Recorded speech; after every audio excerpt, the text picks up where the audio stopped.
Okay, let's get back to the slope. So we're going to share out on some of the answers we got.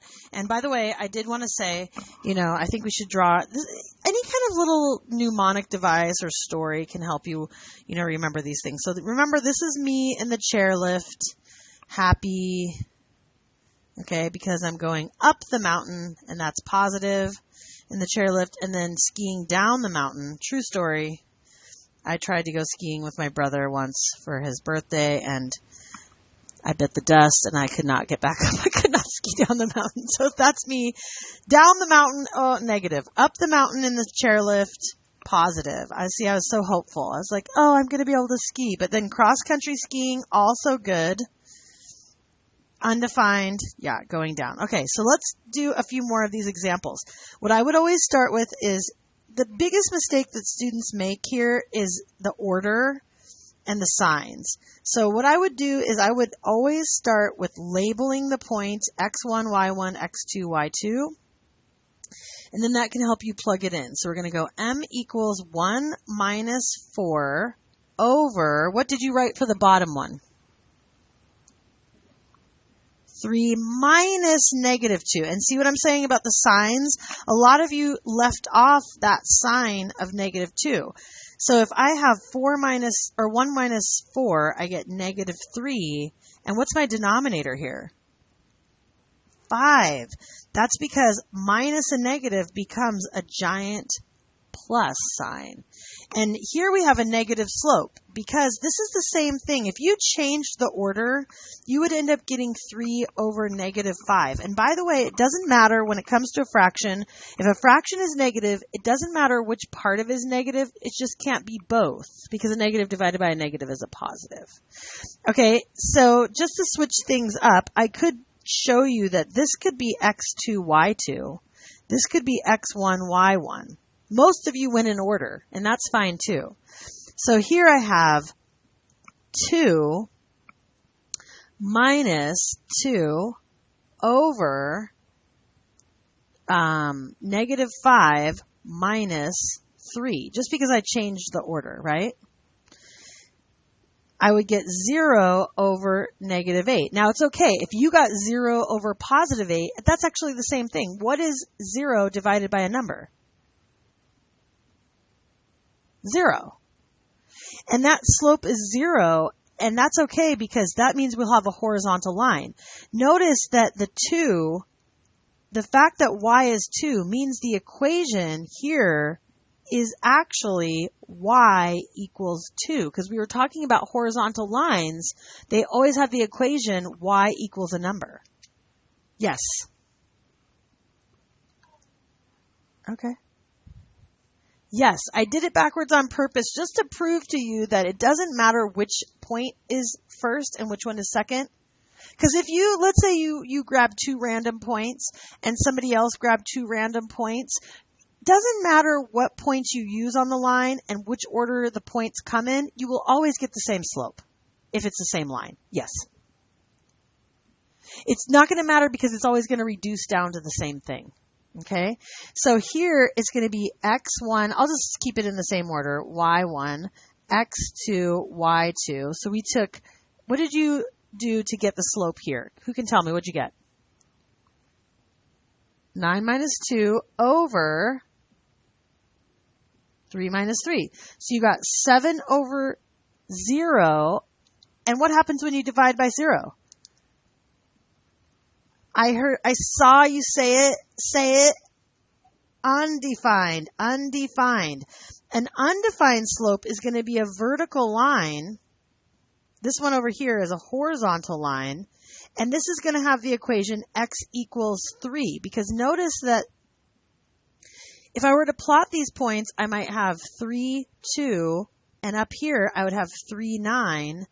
And that's the same, I only rose 7. I didn't run at all, which is the reason why the line is vertical. And we have that undefined slope. Okay. The slope-intercept form. So many people have heard this before, y equals mx plus b. Anytime I say, tell me something you know about lines, most people will say y equals mx plus b. This is what we call the slope-intercept form of an equation. The m is where the slope goes, and that could be that's what we call the coefficient of x, and then 0b is the y-intercept as an ordered pair. Notice that x is 0. Whenever x is 0, that would be gone, and you'd be left with b, and so the y is b. That's our ordered pair. But by the way, a lot of people will want it to always be in this order, but this could also be y equals b plus mx. The m is going to follow the x, okay? So just so you know, this equation y equals -4 plus 1/2 x, the slope and the y-intercept are still the same, even though the order is different. We call that the commutative property of multiplication. Or sorry, addition. I can add in any order. Okay, what's the slope of the line based on the slope-intercept form? It's 1/2. And since slope is rise over run, it means we would have one rise for every 2 runs. And then the y-intercept is what? What's the y-intercept? 0, -4. Do you see why I'm getting where I'm getting the -4 from?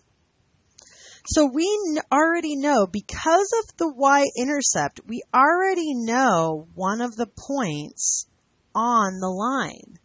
And then because we know the slope is rise over run, that means for every 1 rise, I'm going to run 2. I rise 1, run 2. Rise 1, run 2. Rise 1, run 2. Or this is the same thing as -1 over -2. I can go -1, run -2.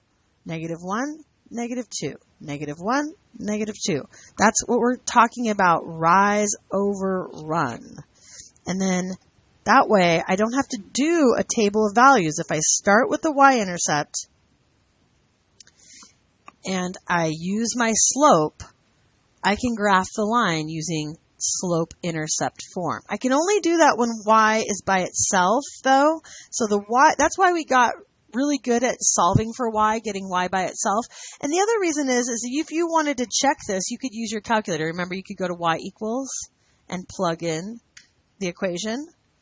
So let's look at the next page here. And they're specifically putting it in a different order so that will kind of like keep us on our toes. Okay? Who can tell me what's the slope of this line? 3/5. What's the y-intercept? And let's write it as an ordered pair. 0, 2. Because if I plug in x as 0, the only thing left is 2. What's the slope of this line? What's the number in front of x, or the coefficient of x? 1. Good. And what's the y-intercept? Also 1. Yes. What's the slope here? Good. And we could always make that into a fraction by putting it over 1. And what's the y-intercept? Yes. And a lot of people will say, when they see this one, they'll say there's no y-intercept. But if you don't see it, it means it's 0. So 0, 0 is the y-intercept here. Okay, what's the slope of this line? 0. How'd you get 0? Yeah, there's no x. So 0 times x, there's 0 x's, so the slope is 0. What's the y-intercept? Yeah, because that is just b, right? Okay, I put the 1 there just so to show you the rise over the run. Because when we go to graph these with the slope, you might say, oh, well, there's a rise of -2, but what's the run? The run is going to be that 1. So because any fraction, any whole number has a denominator of 1, it's an implied denominator. And this would, by the way, be the same as 2 over -1. Okay? Now here, when I look at this equation, I don't know the slope. I actually do not know the slope. Do you guys know the slope of that equation? What would I have to do to that equation in order for it to tell me the slope? I need to get y by itself. So what would be the first thing you could do to get y by itself? I would start with subtracting the 5x to get rid of that. And then you would have 2y equals -5x plus 10. And then what would you do to get y by itself? Now I would divide by 2. And I would get y equals negative 5 halves x plus 5. So what's the slope? Or 5 over negative 2 is the same thing, okay? And the y-intercept would be? Yeah? Questions about that? And don't get freaked out about fractions when it comes to slope. Your slope as a fraction is not a problem. It's just rise over run. Okay, and then what about the next one here? How would I get the slope and the y-intercept? What would I need to do? Same thing, right? So what would you do first? I get 5y equals 2x plus 10. And now what? Yep. Divide everything by 5. That gives me y equals 2/5 x plus 2. And what's the slope? 2/5. It could also be negative 2 over negative 5 when you graph it. You know, that's a negative divided by a negative is a positive. What's the y-intercept? 0, 2. Okay. All right, let's just finish up with these 3 examples before we move on. And we'll pause the video and try some practice problems. So if we wanted to write the equation of the line and they give us the slope and they give us the y-intercept, who can tell me what the equation would be if the slope is negative 5 and the y-intercept is 7? Y equals negative 5x plus 7. Okay, here, write an equation of the line with a slope of 0 and a y-intercept of 0, negative 8.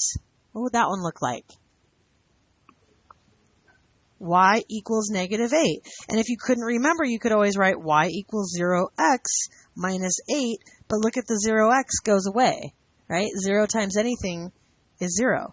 What about this one? Write an equation of the line with an undefined slope and the x-intercept of 5, 0.